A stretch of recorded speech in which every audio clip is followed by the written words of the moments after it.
हाँ, dimension of V है ना by W, modulo W, V modulo W is equal to dimension of V minus dimension of W, या V modulo U रहा होगा तो dimension of V minus dimension of U. ठीक है, ये इस तरीके की बातें आपने की हुई थी कल मतलब पिछले लीनियर अलजेब्रा क्लास में। अब हम लोग आगे बढ़ते हैं। अब जो टॉपिक है हमारा लीनियर ट्रांसफॉर्मेशन। ठीक है, इतने समझ में आया ना आप लोगों को? ठीक है, और आराम से आपके पास रिकॉर्डेड भी आप देख सकते हैं, कोई समस्या नहीं। हेडिंग करिए। अब हम लोग आगे बढ़ते हैं। लीनियर ट्रांसफॉर्मेशन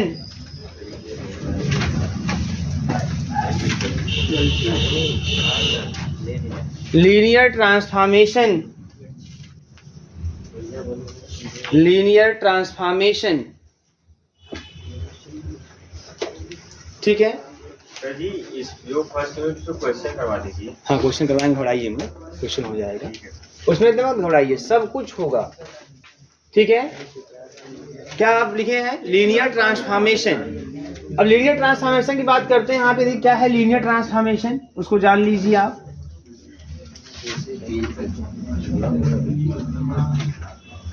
लीनियर ट्रांसफॉर्मेशन, अगर V and U with a two vector space over the same field F,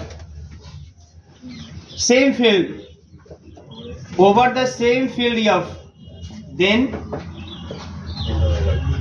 a mapping F maps V to U such that F, अब देखो इसमें दो चीजें होती हैं कि पहला F alpha plus beta is equal to F alpha plus F beta, and second F A alpha is equal to A F alpha. ठीक है, और जो अल्फा बीटा है ये सब V के एलिमेंट है।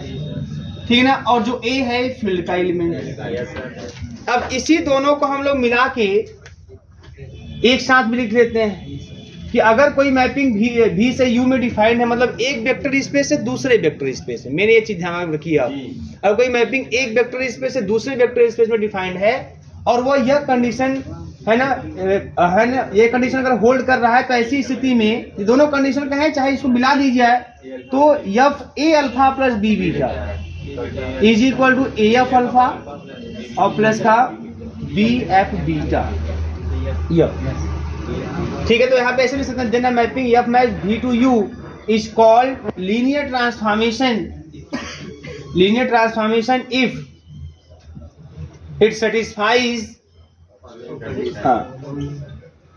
The condition. कौन सा कंडीशन है? यही कंडीशन है। या तो इसको अलग अलग करके दिखाए, चाहे तो वन स्टेप में यह। इसमें दोनों चीजें हैं।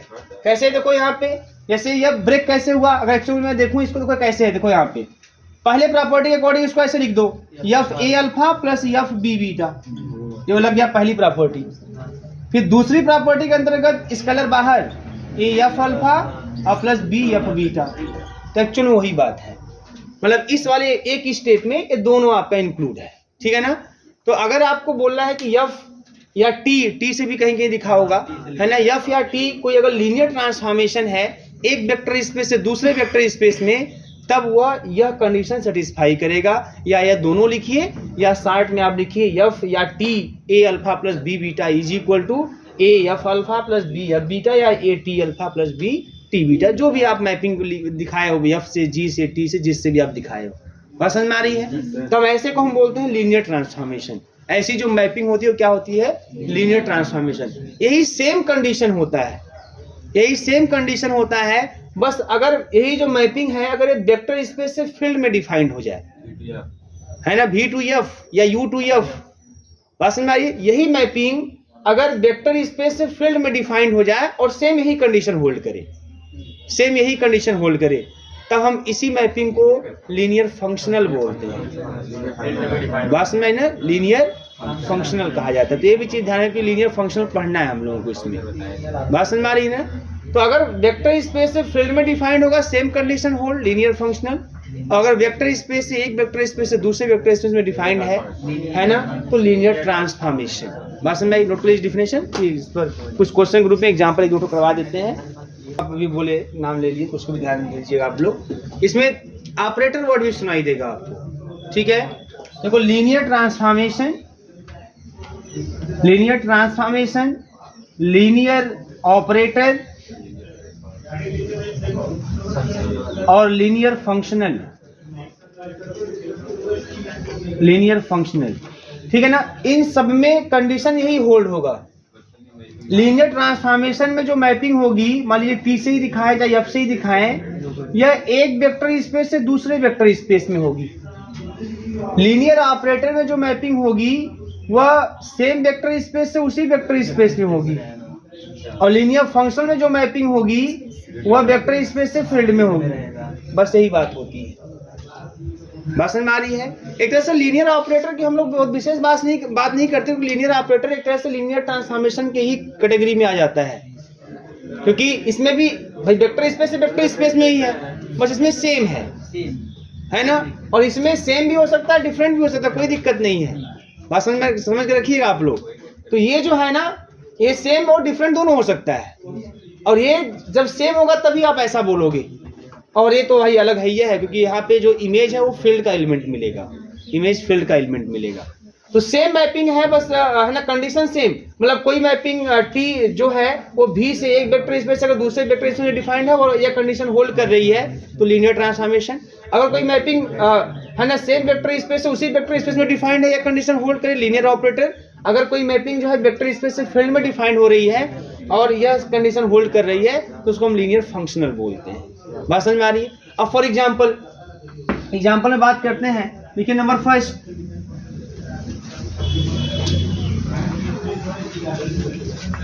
फर्स्ट, टी मैप्स मान लीजिए V to U है, such that Tx is equal to x, x belongs to V is a linear transformation, मतलब आइडेंटिटी ट्रांसफॉर्मेशन है ना। टी मतलब यहाँ टी क्या है, टी इज आइडेंटिटी ट्रांसफॉर्मेशन है। भाई एक्स पे लगे एक्स ही दे तो आइडेंटिटी काम ऐसा करता है।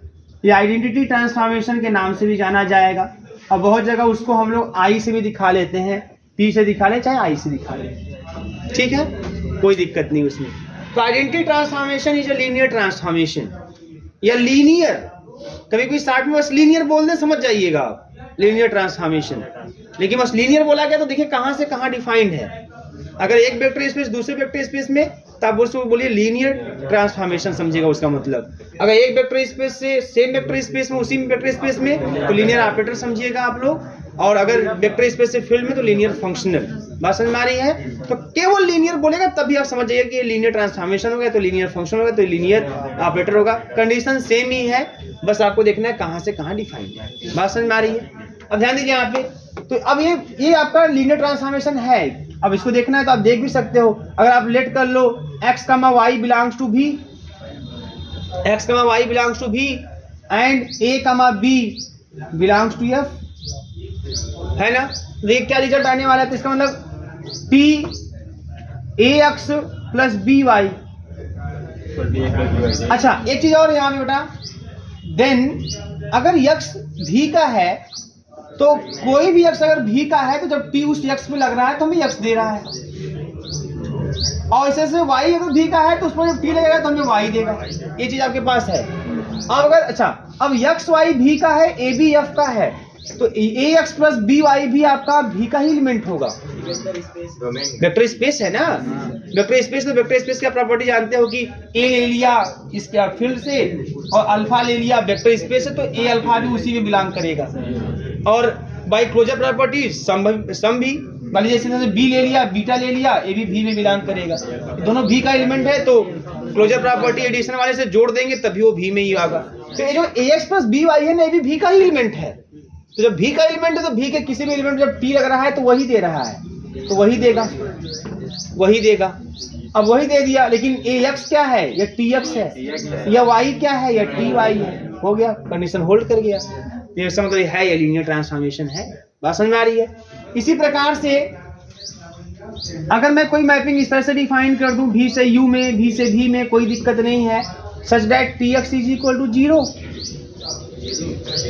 एक्स बिलोंग्स टू भी, तो ये भी एक लीनियर ट्रांसफॉर्मेशन होता है और इसको बोलते हैं एंड कॉल्ड जीरो ट्रांसफॉर्मेशन। इसको जीरो ट्रांसफॉर्मेशन, जीरो में ट्रांसफॉर्म कर दिया, जीरो में ट्रांसफॉर्म कर दिया, जीरो ट्रांसफॉर्मेशन। बात समझ में आ रही है? अब इसमें वही हाल, अगर आपने x और y अगर लेट कर लिया v का एलिमेंट, तो जिस तरह से t काम करा उस हिसाब से tx भी 0 होगा, ty भी 0 होगा। आप दो फील्ड का एलिमेंट ले लीजिए, a, b belongs to f ले लीजिए, तो एक बात और कंफर्म है कि जो ax प्लस by होगा ये भी v का ही एलिमेंट होगा, v वेक्टर स्पेस है ना। अब ध्यान दीजिए, इसके बाद अब लगाते हैं t को ax प्लस by पर, ठीक ना, ax प्लस by पर t को लगाते हैं, तो ax प्लस by अगर v का एलिमेंट है तो t जब v के एलिमेंट पर लगा तो 0 दे रहा है, 0।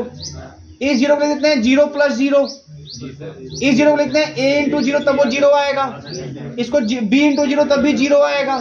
अब इस 0 के स्थान पे tx लिख देते हैं, है ना, यहाँ tx, तो a इंटू tx हो जाएगा, और b और इस 0 के स्थान पे ty लिख देते हैं, हो गया, कंडीशन होल्ड कर गया। बात समझ में आ रही है? इसी प्रकार से अगर मैं एक और एग्जांपल ले लूं यहाँ पे, है ना, इनवर्स भी काम, तमाम काम करेंगे, भी से यू, भी से भी, कोई दिक्कत नहीं है ना। सच डैट मान लो ऐसा हो जाए कि d, ये जो भी है पॉलिनोमियल का सेट हो, पॉलिनोमियल का जो सेट होगा ना पूरा पूरा वेक्टर स्पेस बना देगा। जीरो पॉलिनोमियल भी होता है उसमें, है ना, सब कुछ दिखाई देगा आपको, है ना। पॉलिनोमियल कोई भी ले लीजिए, पॉलिनोमियल का सेट आप बना देगा पूरा। तो अगर मान लीजिए d, एक d आपका ऑपरेटर, देखो अब यार, देखो भी से भी में कर दिया, तो यह d is treated as a operator. बात समझ में आई ना, ऑपरेटर मैं यहाँ d ही कर देता हूँ भी से भी में, तो d जब भी के किसी भी एलिमेंट पे लग रहा है, भी किसका सेट है, पॉलिनोमियल का, तो जब ये ऑपरेट हो रहा है तो ऐसे ऑपरेट हो रहा है, d by D x f x ऐसे ऑपरेट हो रहा है। ये डिफरेंशियल ऑपरेटर, मतलब differential operator is a linear operator, differential operator is a linear transformation also, एक ही बात है। बात समझ में आ रही है?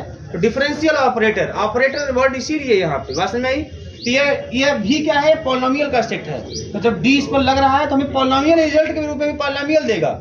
डिफरेंशिएशन जब होता है किसी पॉलिनोमियल का, पॉलिनोमियल ही मिलता है, किसी पॉलिनोमियल को डिफरेंशिएट करके देखो आप, पॉलिनोमियल ही मिलेगा, तो भी से गए तो भी का ही रिजल्ट मिलने वाला है। बात समझ में आ रही है? तो कहने का मतलब ये जो आपका ऑपरेटर है लीनियर, ये जो ऑपरेटर है जो जिस तरह से डिफाइंड है, जो मैपिंग डिफाइंड है, ये लीनियर ऑपरेटर है, अर्थात लीनियर ट्रांसफॉर्मेशन है। इसके लिए क्या करना होगा, आप fx ले लो, आप gx ले लो, कहां से ले लो, v से ले लो, है ना, और ab आप फील्ड से ले लो। तो एक चीज याद रखिएगा कि इसका मतलब afx प्लस bgx भी एक पॉलिनोमियल ही होगा। भाई अगर मान लीजिए मैं बोलूँ x स्क्वायर प्लस का 5x प्लस का 6 पॉलिनोमियल, तो मैं 2 से गुणा कर दूं तो भी पॉलिनोमियल होगा, है ना। तो afx प्लस bgx ये भी पॉलिनोमियल होगा, ये भी v में बिलोंग करेगा। अब d को लगाते हैं, afx प्लस bgx पे लगाते हैं, और रिजल्ट ग्रुप में क्या आना चाहिए, रिजल्ट ग्रुप में आना चाहिए a dfx plus ab dgx। अब जब d इस पर लगेगा तो कैसे दिखाई देगा, d dx afx plus bgx। ये तो बहुत ही प्राचीन काल से आप पढ़ते चले आ रहे हो ना, कि d dx ऐसे लगता है तो कैसे काम करता है, आप है ना, d dx x square plus का एक्स क्यूब, क्या करते हो आप लोग, एक बार इस पर लगाते हो फिर इस पर लगाते हो, कोई चीज है ना, वैसे ही ना काम करता है।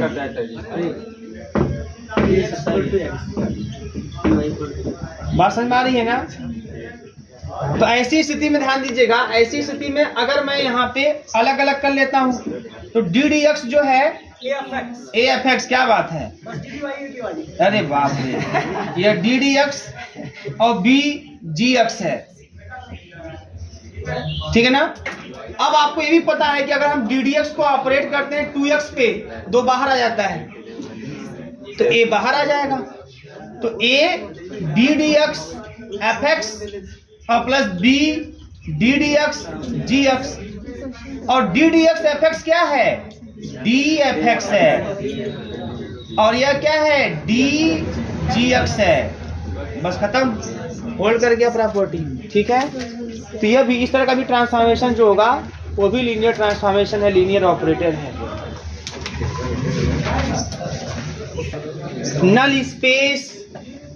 null space are kernel of a linear transformation.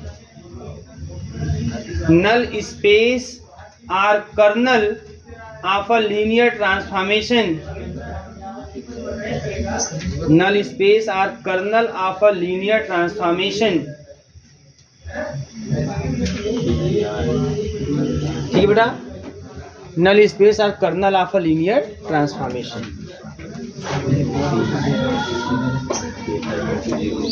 किसी को कर्नल भी बोलते हैं, बात नहीं, ऑफ अ लीनियर ट्रांसफॉर्मेशन। चलो ध्यान दीजिएगा, अगर कोई मैपिंग इस तरह से डिफाइन हो जाए भी से यू में, तो सबसे पहली बात कर्नल या नल स्पेस क्या होता है, पहले मैं आपको यहीं पे समझा दूं, फिर सब छपवा देता हूं। तो क्या है यहाँ पे, एक चीज एक बार में समझिए पूरा पीछे ध्यान दीजिएगा।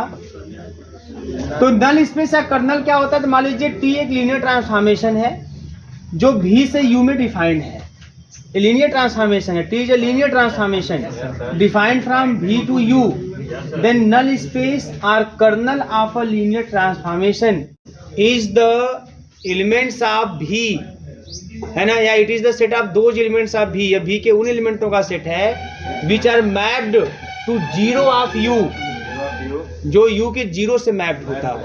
मतलब नल स्पेस में याद रखिएगा, यहाँ पे नल स्पेस में बहुत सिंपल है, नल स्पेस में भी के वे एलिमेंट आएंगे जिनका इमेज जीरो आएगा, वो जीरो कहाँ का होगा, यू का होगा।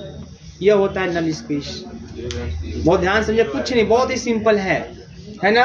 नल स्पेस जो होता है इसमें भी के एलिमेंट आते हैं, इसमें भी के वे एलिमेंट आते हैं जिनका इमेज जीरो होता है, वो जीरो किसका होता है, यू का जीरो होता है। बात समझ में आ रही है, इसका इमेज जीरो हो और जीरो कहाँ का हो, यू का हो। तो इसके देखो, जीरो इसके पास भी, जीरो इसके पास भी है, जीरो इसके पास भी है, वेक्टर स्पेस है ना, जीरो तो होगा करेगा उसके पास, है ना, जीरो इसके पास भी है। और मैपिंग है तो इसके एलिमेंटों का इमेज आपको यहाँ दिखाई देगा, तो इनके जिन एलिमेंटों का इमेज आपको यहाँ दिखाई दे और इमेज के रूप में जीरो दिखाई दे, इनके उन्हीं एलिमेंटों के सेट को हम बोलते हैं नल स्पेस। और इतना ही नहीं, जो नल स्पेस होता है, नल स्पेस इज द सब space of V, this domain कभी कभी कंफ्यूज कर देता है, हम भी से यू में पढ़े लिखे रहते हैं और वहां पे यू से भी में दे देता है, तो हम तो रट्टा मार के बैठे हैं कि नल स्पेस इज अ सब स्पेस ऑफ भी, वहां मैपिंग पलट दिया, यू से भी कर दिया, तब वहां मैटर फंस जाएगा, वहां नल स्पेस सब स्पेस ऑफ यू हो जाएगा। याद रखेंगे, हमेशा नल स्पेस जो होता है डोमेन का सब स्पेस होता है। लेकिन मैंने बोला नहीं, यहाँ का एलिमेंट डोमेन के वे एलिमेंट जिनका इमेज है ना कोडोमेन का जीरो दिखाई दे, है ना, उनको हम बोलते हैं नल स्पेस। तो यहाँ जो भी अपने आप को रहे, यू रहे, डब्ल्यू रहे, भी रहे, जो रहे, उसी का सब स्पेस नल स्पेस होगा। बात समझ में आ रही है। इसी में आपको रेंज स्पेस जानना है, अभी मैं हेडिंग करवाया हूँ, लिखवाऊंगा अभी, ये सब यही जान लीजिए आप, एक हाथ बार लगे हाथों सबको जान लीजिए, कुछ नहीं है, ये सब अलग अलग नोटंकी करेंगे तो बहुत लगेगा, बहुत अलग अलग चीजें हैं, लेकिन सब एक ही है। अब रेंज स्पेस क्या है, ध्यान रखिएगा यहाँ पे। अब भी के एलिमेंटों का इमेज आपको कहाँ मिलेगा, यू में, है ना, भी के एलिमेंटों का इमेज आपको कहाँ मिलेगा, यू में। तो जैसे आप, भाई बहुत सिंपल सा है, जैसे आप लोग डोमेन कोडोमेन रेंज पढ़ते हैं ना, डोमेन कोडोमेन रेंज, है ना, डोमेन के एलिमेंटों के इमेज हमें कोडोमेन में मिलते हैं। बात समझ में आ रही है। तो कोडोमेन के जो जो एलिमेंट इमेज के रूप में कार्य करेंगे, कोडोमेन के जो जो भी एलिमेंट इमेज के रूप में काम करेंगे, उनको हम रेंज कहते हैं, वो रेंज के एलिमेंट होते हैं। अगर मैपिंग ऑन टू होती है तो कोडोमेन रेंज के बराबर होता है। अगर मैपिंग इनटू होती है तो range is contained in codomain. Range is always is a subset of codomain. Range हमेशा कोडोमेन का सबसेट होता है। बात समझ आ रही है ना। रेंज हमेशा कोडोमेन का सबसेट होता है, मतलब कंटेंट आर इक्वल। अगर मैपिंग ऑन टू तो इक्वल, और मैपिंग इनटू तो कंटेंट, क्योंकि रेंज में एलिमेंट कहाँ के होते हैं, कोडोमेन के होते हैं, और कोडोमेन के वे एलिमेंट जो डोमेन के इमेज के, डोमेन के एलिमेंटों की इमेज के रूप में दिखाई देते हैं, उन्हीं एलिमेंटों के सेट को हम रेंज बोलते हैं। तो रेंज स्पेस में जो एलिमेंट आएंगे वह यू के आएंगे, क्योंकि रेंज स्पेस क्या है, यहाँ के एलिमेंटों का इमेज है, यहाँ के एलिमेंटों के इमेजों का सेट है। डोमेन के एलिमेंटों के जो इमेजों का सेट है वो रेंज स्पेस में आएगा। तो वो इमेज कहाँ दिखाई देंगे, यू में। तो यू के वे एलिमेंट जो भी के किसी न किसी एलिमेंट का इमेज हो, x बिलोंग्स टू भी, यू के उन्हीं एलिमेंटों के सेट को हम लोग बोलते हैं रेंज स्पेस। क्लियर है ना, बहुत सिंपल है भाई। रेंज स्पेस में कोडोमेन के वे एलिमेंट आते हैं जो डोमेन के किसी न किसी एलिमेंट के इमेज के रूप में दिखाई देते हैं, मतलब डोमेन के इमेजों का सेट। अगर मैं सीधे रिलेशन फंक्शन की बात करूं 11th 12th के लेवल पे, तो डोमेन कोडोमेन है ना, और रेंज, तो रेंज जो होता है वो कोडोमेन का एक सबसेट होता है। रेंज में जो एलिमेंट आते हैं वो कोडोमेन के एलिमेंट होते हैं, और ये वे एलिमेंट होते हैं जो डोमेन के किसी न किसी एलिमेंट के इमेज के रूप में। तो ये हो गया रेंज स्पेस। रेंज स्पेस जो होता है बेटा याद रखेंगे आप लोग, रेंज स्पेस वो ध्यान समझिएगा, रेंज स्पेस इज द सब स्पेस, ये सब थियरम होंगे बारी बारी से, ऑफ यू मीन्स कोडोमेन। जो यहाँ पे होगा वह, यहाँ पे यू इसलिए यू लिख रहा हूँ, है ना, याद नहीं करें कि यू का होता है ना, मैपिंग के अकॉर्डिंग। तो ये अक्सर रट्टा मारने वाले ऐसे ही मार जाते हैं, इसलिए बता रहा हूँ आप लोगों को, है ना, मैपिंग के अकॉर्डिंग। डोमेन कोडोमेन में लिख दिया हूँ। रेंज स्पेस इज सब स्पेस ऑफ यू। इसका मतलब आप सुनो बात ध्यान से भैया, नल स्पेस सब स्पेस है, नल स्पेस सब स्पेस है। तो अगर नल स्पेस सब स्पेस है तो इसका मतलब वह वेक्टर स्पेस बनाएगा, वेक्टर स्पेस बनाएगा, ठीक है। इसी प्रकार से रेंज स्पेस भी सब स्पेस है। किसका सब स्पेस है, यू का, कोडोमेन का सब स्पेस है। तो सब स्पेस जो होता है वो वेक्टर स्पेस बनाता है, ये वेक्टर स्पेस बनाएगा। क्लियर है, बात समझ में आ रही है।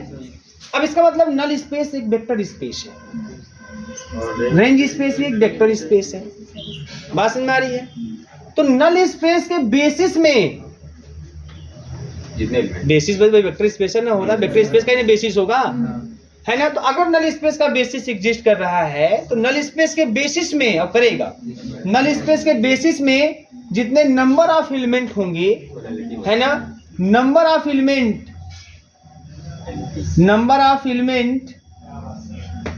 इन the basis of null space है ना, is called nullity, is called nullity of T, linear transformation, nullity of T, बात समझ में आ रही है। and denoted as, कैसे डिनोट करते हैं, है ना, कैसे, इससे भी डिनोट करते हैं, न्यू टी से, डायमेंशन ऑफ एन टी से, बात समझ में आ रही है, और नलिटी टी भी बोलते हैं।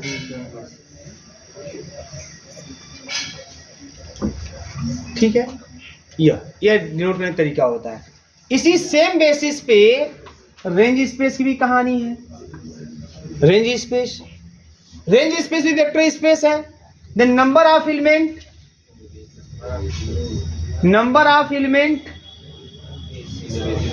in basis of range space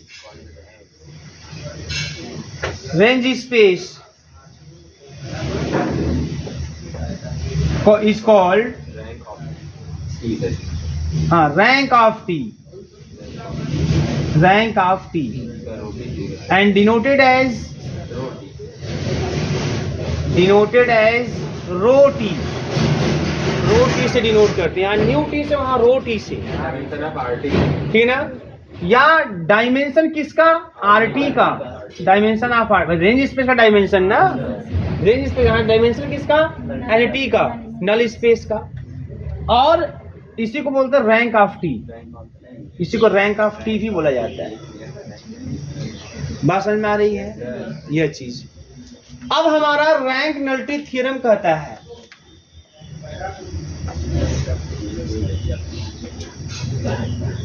rank nullity theorem कहता है,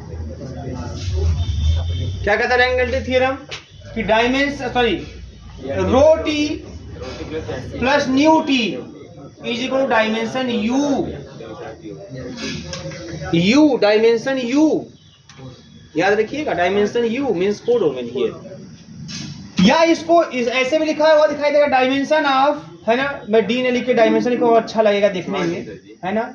डायमेंशन ऑफ, यहाँ रोटी है तो आरटी है ना, ये रोटी देख रहे हैं, रोटी यार, और dimension of N T is equal to dimension of U. या आप लिख सकते हैं rank of T, rank T और plus nullity T is equal to dimension U. यही है रैंक नलिटी थ्योरम, जो इस रूप में भी दिखाई दे सकता है, ये नोटेशन में भी, यह नोटेशन में भी, इस नोटेशन में भी दिखाई दे सकता है। बात समझ में आ रही है, चैप्टर खत्म। तो क्या करें, इस चीज को लिखाएंगे, समझ गए आप, समझ गए है ना। अब आप एक काम करिए, क्या करना है आपको, है ना, आप नल स्पेस और कर्नल ऑफ एलटी लिखे हैं ना, यस सर। तो लिख दीजिए let T be a linear transformation defined from V to U, है ना। Then the null space is defined as this, ठीक। और ये भी लिख दीजिए नल स्पेस इज सब स्पेस ऑफ वी, मतलब डोमेन। ऐसी हेडिंग कर लीजिएगा range space of linear transformation, तो फिर वहां भी लिखेगा let T be a linear transformation defined from V to U, then the range space of linear transformation is defined as this, और रेंज स्पेस इज सब space of U codomain. फिर उसके बाद आप हेडिंग करिएगा क्या, नलिटी ऑफ टी, फिर लिखिएगा number of element in the basis of null space is called nullity of T and it is denoted as this. फिर number of element in the basis of range space is called rank of T and it is denoted as rho T is equal to dimension of R T is equal to rank of T. काम खत्म हुआ, ये कर लीजिए। फिर theorem करवाते हैं क्या, कि रेंज स्पेस इज द सब space of U, null space is the सब स्पेस ऑफ भी। बात समझ में आ रही है, सभी सब बातें होती है, क्लियर है। क्या आप प्लीज लिख लोगे ना, यस सर। हाँ, क्योंकि देखिए आप BSc third year final year में हैं आप लोग, इतना तो लिखना चाहिए। हाँ इतना तो लिख ही लेना चाहिए। तो यहाँ यू नहीं, यहाँ भी लिखिएगा बेटा, ये भी आएगा यहाँ डोमेन, ठीक है, डोमेन आएगा। वो तो मैं करूंगा तो पता चलेगा क्या आने वाला है, तो प्रूफ के अकॉर्डिंग। अब उस साइड में क्या आएगा, वो भी आएगा एक्चुअली। ये सब चीजें होती रहेंगी। बढ़िया भैया, लिखिएगा थ्योरम में। अच्छा ये दोनों हो गए ना, लिखिए थ्योरम, लिखिए थ्योरम, लिखिए let T, theorem let T be a homomorphism, let T be a homomorphism of a vector space VF, let T be a homomorphism of a vector space VF into a vector space UF, into a vector space UF, into a vector space UF. The set of all those elements of V, the set of all those elements of V which correspond to the set of all those elements of V which correspond to the zero vector of U, which correspond to the zero vector of U under T, UNDER, under T is a subspace of VF is a subspace of VF। ठीक है, अभी नौटंकी हो गया 4 line में। R O R, एक घुमा फिरा के बात क्या है, लिखिए O R null space is a सब स्पेस ऑफ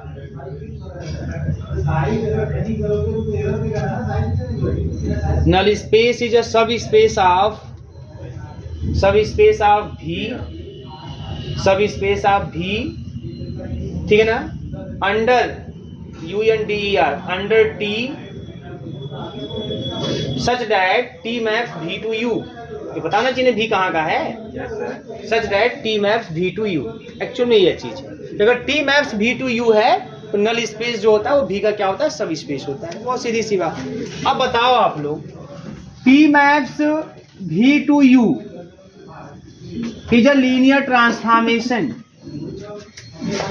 बात समझ में आ रही है, इज अ लीनियर ट्रांसफॉर्मेशन। अब यहाँ पे अगर ये लीनियर ट्रांसफॉर्मेशन है, देन नल स्पेस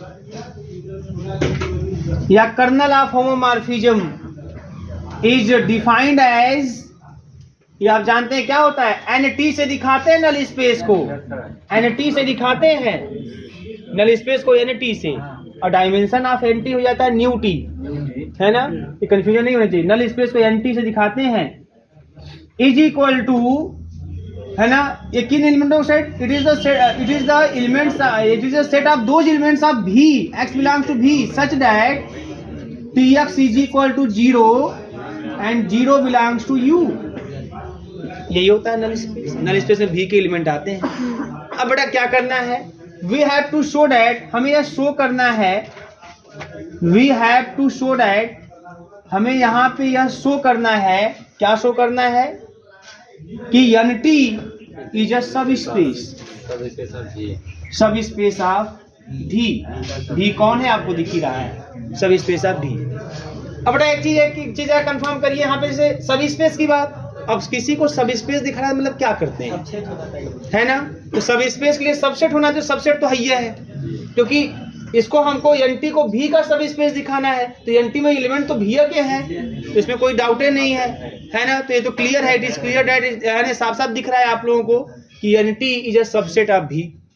अब किसी को सब स्पेस दिखाना है तो क्या करते हैं हम लोग, 2 एलिमेंट उससे लेते हैं जिसको सब स्पेस दिखाना होता है, अल्फा बीटा या एक्स वाई, और 2 एलिमेंट फिर से लेते हैं, और फिर AX प्लस BY या A alpha plus B beta जो भी लिए हैं आप, उसको अगर उसी में बिलोंग करवा दिए तो सब स्पेस हो गया। सब स्पेस की प्रॉपर्टी ये ना, 1 स्टेप टेस्ट, किसी को भी सब स्पेस शो करके दिखाना है, 2 एलिमेंट आप वहां से ले लीजिए जिसको सब स्पेस दिखाना है, 2 एलिमेंट आप फील्ड से ले लीजिए, लीनियर कॉम्बिनेशन बना लीजिए such that A alpha plus B beta type का या AX प्लस BY टाइप का,